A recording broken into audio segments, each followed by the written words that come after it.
Welcome to Ignatius Press Off the Shelf. We continue to discuss John Henry Newman, A Life Sacrifice by Görres. We are, I believe, on part one, chapter one, The Man Who Was Sacrificed. An initial. I No. think it's No, chapter we're Sixty not. two. one. One Chapter 2. Oh, the Golden Apple. We finished that. Wow, we're making progress. The Golden Apple. All right. Well, since you know more than I do about this, go ahead. Well, I'll lead if I may.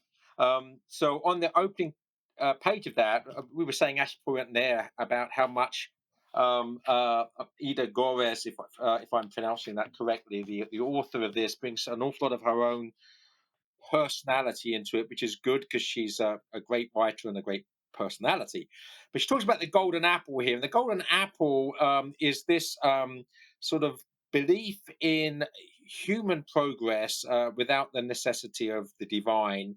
And so, about 10 lines down, this act of reaching for the golden apple, decades of invention and discovery, upheaval and repeatedly letting go, dizzying increase in wealth, power, freedom, and pleasure, as well as unlimited belief in progress.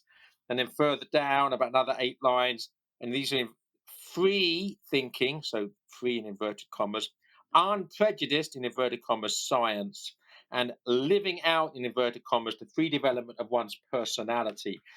So obviously, some of this will sound very similar to the culture in which we find ourselves today. And this is a continuum, if you like, this sort of scientific, progressive, uh, secular understanding of things. But this also is very much the Victorian age. So I think she's doing a great job here in setting the scene for us. You know, Chesterton wrote this wonderful book, The Victorian Age in Literature, where he also waxes lyrical about the Victorian compromise. You know, the various different strands of thought. There wasn't one Victorian way of seeing things. There were various strands, many of which were contradicting each other. So also, she says here, the Christian of near the bottom of the page, the Christian of the 19th century was essentially suspicious of all of this, and obviously quite rightly. This promise was the glittering seduction of the prince of this world. The golden apple was the Sodom apple that crumbles to dust and bitterness in the hand, grabbing it. So I think this is very important for us to understand that this is the world in which Newman finds himself. It's a world of rationalism. It's the final fruits of the Enlightenment, which sort of flourished in the previous century. This idea of science. We got Darwin on the scene there. Various atheistic philosophers, but also largely thanks to Newman, this great religious revival going on, and so that backdrop I think is important. She does at the beginning of chapter 2. So what I want to say on that, I don't know if either of you want to comment on it, or we can move on. I'd like to comment because you skipped over a couple of lines which I think make it clear to our listeners and viewers what the myth of Golden Apple is. Just after you left off, it said this unlimited belief in progress condensed, as it were, into this old mythological figure, the abundance, the abundance of the world, the abundance of pleasure in life, hitherto hovering at an unreachable distance, only now and then to be picked by the chosen one, the one who is rare and called to be a hero. It amasses more and more. It is within human reach. It is available to anyone who is bold enough to reach for it. So that's the golden apple: pleasure, abundance, freedom. But now it's not just for the few. Hey, we can all get it. And the reason, a big thing that needs to be mentioned here is the Industrial Revolution. Yes. Because the promise of science that during a previous age was the theoretical sciences and all of these discoveries that were being made. Now the Industrial Revolution comes to play, and people are seeing before their very eyes the application of science. This is now the age of applied science. We have trains, we have factories, we have mass-produced goods, we have roads, we have, well, the Romans had roads, but in other words, the rapid development, if you want to call it that economically, such that now there is a growing middle class.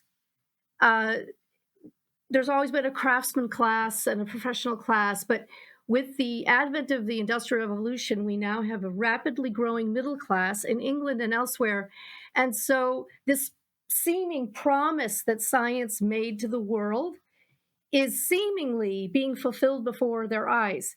Now, as we know from other observers of this time, including people like Dickens, there was also immense poverty, the people moving from the countryside to the cities looking for work. There is also the underbelly, the dark underbelly of this progress. All of the migrant workers, especially coming from Ireland, working in the mines, working in the factories, their standard of living is very poor. And, so it's not just all, a bed of roses for everyone. Hence, the reaction against that being, on the one hand, the rise of Marxism Yes. during this time. Also, one consequence of the Industrial Revolution, which began sort of in the previous century, was the rise of the British Empire, because Britain had a head start in that. The East India Company became what might be called the first global corporation. So you've got British imperialism, you've got the injustice, the rise of Marxism, and again this neo medievalism, which is paralleling that, which Newman, of course, is at the helm of. So that's what's going on in the 19th century, in the Victorian age. And if you look, going back to what you said, Vivian, if you look at graphs of gross domestic product from the year 0 or 1 until 1800, it's pretty flat. And then all of a sudden in 1800, so it goes up. I mean, it reaches up now. A lot of people are getting wealthy, a small group, but it also, the rising tide did lift a lot of boats. It sure did. And also your reference to the expansion of the British Empire, that too increased the wealth of the middle class. The civil service class that went to places like India and so on were often middle class people who could live like princes in places like India and so on. So there is growing wealth, and it's not just at the top. And so this idea that the golden apple is now, as Father pointed out, quoting earlier, within reach of everyone, you can see why people felt this optimism, if you will, because of the joining of science and industry, creating all of this wealth. It looks like progress to a lot of people, but as we know, and part of the human condition is myopia, in the sense that we only comprehend things within the terms of our own 60 years and 10, our own lifespan. We don't project telescope into the future. Most of us don't also telescope into the past. So we just see our present circumstances. So you see this acceleration. yes. In terms of GDP, as Father said, acceleration is actually not a stable situation, and of course the underbelly of that, the other underbelly you mentioned about in England, Vivian, but yes, the Queen Victoria becomes the Empress of India, but the Indians are subjugated in consequence, and we have the consequence of imperialism. Now, you might say, well, the infrastructure is laid and what have you, but the point is that the British came and imposed themselves upon other cultures, whether they wanted it or not, because we had better weapons and more money. Mm-hmm. Mm-hmm. That's right. And the question then is, page 62, new paragraph, is the golden apple really forbidden fruit for us because renunciation and self-denial are real food? Or should a new era of Christian mastering of the world, seizing the world, and engaging the world begin with us with fearless pursuit of knowledge, fearless enjoyment of nature? That's the question. That's the question. And do you think it's an either or? Is it an either or both and? Well, I think the author, in giving us the case study of Newman himself, we see this tremendous tension and struggle in this man his entire life. And I think it's safe to say that any Christian serious about being a Christian is going to suffer the same struggle and tension in himself, especially if you're a lay Christian person in the world who is trying to make a living for your family and so on. I think the tension and struggle are real, and they're real for every Christian at every age, but she's painted the picture very well of what the particular age Please accept our apologies. The team experienced a few technical difficulties while recording this episode. Okay, so Father read this quote, how juvenile is romanticism and the first exhilaration of democracy and so on. And, juvenile can be taken as just a fact, as something that's young. It can also be taken in a pejorative sense as being childish and immature, not simply because of one's age, but immature when someone should be more mature, right? And I think that this era contained bits of both of those things. There was the euphoria of riding on a train for the first time and not needing to get a horse and buggy or walk. There was the euphoria of so many of these.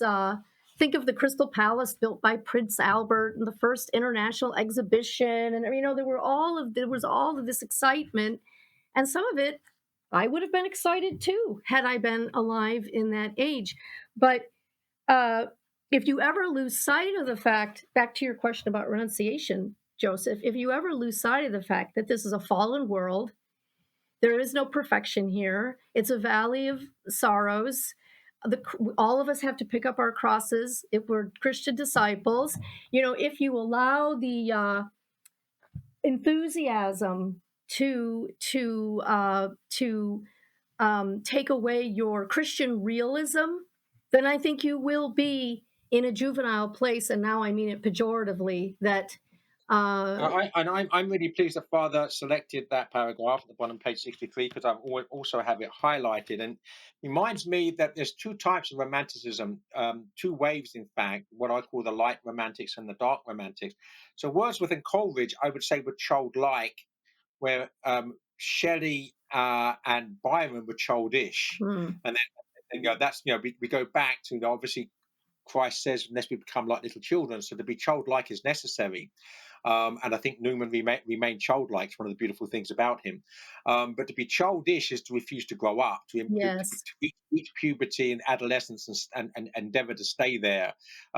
So that I think is the second generation. So the first generation, Wordsworth and Coleridge, with this great sense of wonder at beauty and leading both of them back to God, in fact, this childlike wonder. And then with Byron and Shelley, it's this narcissistic, all about emotion and feeling and me.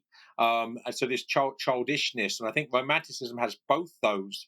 And we see both of those being present in the 19th century.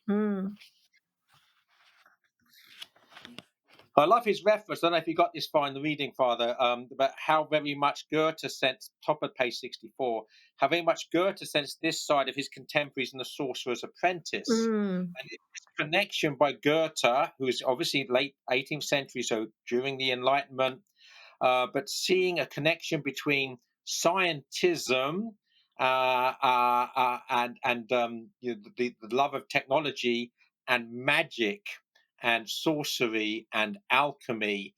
Because the idea of the Sorcerer's Apprentice, of course, is you use the power you have to make things easier to refuse work, and this path of least resistance leads to hell within that story.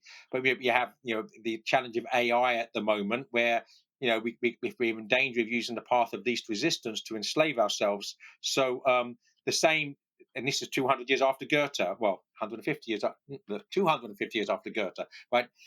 So these are recurring motifs, if you like, in the human experience. That's right. Yes. And also, I have nothing else for the rest of the chapter, but that same page, I think this is also important. I love this is Ida Görres' personality setting the scene for Newman for us, but that next paragraph there, this is talking about the decadence, right? Which is yes, and also how juvenile is the world weariness of those past generations, their tears and fainting, their oaths of friendship and cursing their parents, the ceremonial pathos of their declarations of love and grief, their tragic gestures, their posture of contempt for the world and negation of life. All of this seems to us today to be drenched in the gaudy and stormy colours of puberty, full of upheaval, spring fever, and infatuation. So again, this childishness, right? You get to adolescence, you get to pubescence, and you don't develop beyond that. I have the name Oscar Wilde in the margin here, but that's 1880s, 1890s, towards the end of Newman. But of course, Byron, the adjective Byronic, Yes. really sums all this up. And that Byron, the influence of the Romantics on the young Newman, he mentions that himself in the Apologia. That that this, he sees the two sides: this childlike wonder of Wordsworth and Coleridge, but also this juvenile, pubescent, described so beautifully there by Ida Görres. That's all I have for that chapter. Well, we might also just briefly mention that at the same time that we have this growing economic growth, it's accompanied by also these political changes of the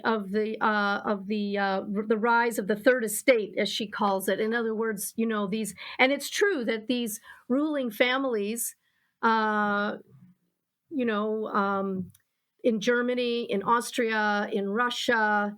It's amazing that England's royal family has endured through all of this, but these other great houses of nobility in Europe, they all crumble one by one in this period. And it's not simply because of the restlessness of the masses wanting more, especially now that there's more of it to be had, and the right fruits of their own labors. Why should I be a serf?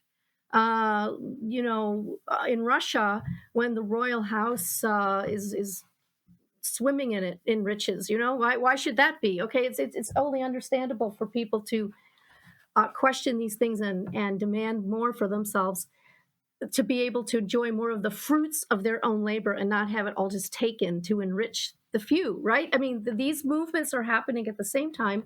And so back to this theme of the golden apple. Yes, there are more and more people asking themselves, why can't I have it too?